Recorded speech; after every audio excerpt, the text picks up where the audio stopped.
जिसने इस कौम को दिया है सियासी शऊर बीबी शीरी ने।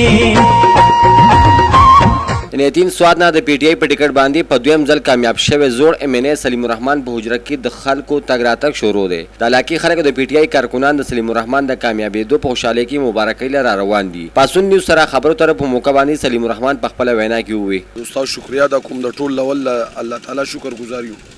چې هغه موږ له په باري اکثریت باندې موږ له دغه راکو عزت راکو او د بیا د هغې نه پس د سوات د خلکو او د پاکستان تحریک انصاف د ملګرو د نوجوانانو د کارکنانو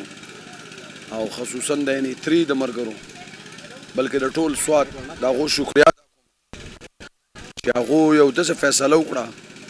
چې هغه خلکو له شکست ورکړو چې هغو په موږ پسې راغلي زموږ سیاست زموږ کور زموږ واک یې اخیسته نو زه د خپلو خلکو ته سلام پیش کوم هغې جذبې ته سلام پیش کوم چې هغو یو داسې بدل واغست خپل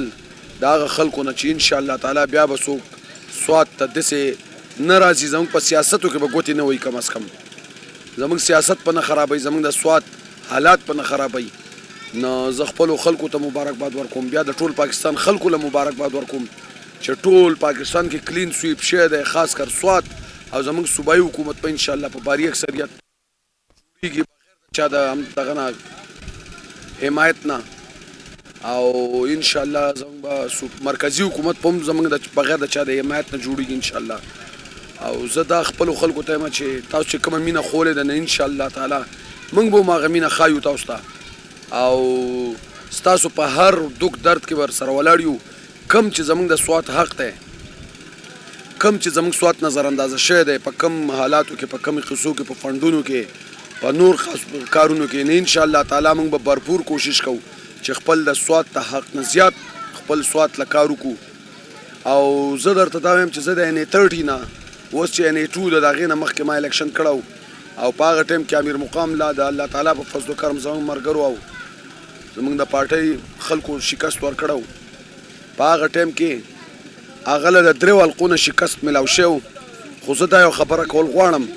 چې دا د مسلم لیګو یو ناره ده اوس په دې الیکشن کې ناره وه چې ووټ کو عزت دو د ووټ چې کومه بېعزتي نواز شریف کړې ده زما د خلکو زموږ د سوات ته خلکو چې امیر مقام له موږ شکست ورکړی او هغو امیر مقام راوسو د هر شي د سرو د سپینو مالک یې کو زموږ پکې فنډ نه و زموږ پکې هېڅ کار نه و یو نوکري یو څه قصه هېڅ قسمه زموږ سره ملګرتیا یې نه راکړې د تېر حکومت او ټول کارونه چې وو امیر مقام کول یو بېللي سړي کول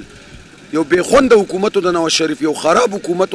او دو وایي چې ووټ کو عزت اوس پورته موږ ښایو چې ووټ کو عزت کس طرح دیتے ہیں اوس په موږ ووټ له عزت ورکو او دا ورته هم وایو چې آینده به انشاءالله تعالی آینده به موږ د خپل د سوات چې کم کارونه پاتې شوي دي یا کم نور کارونه یې زموږ سیاحتي علاقه ده د سړکونو په حواله سره د ځنګلاتو په حواله سره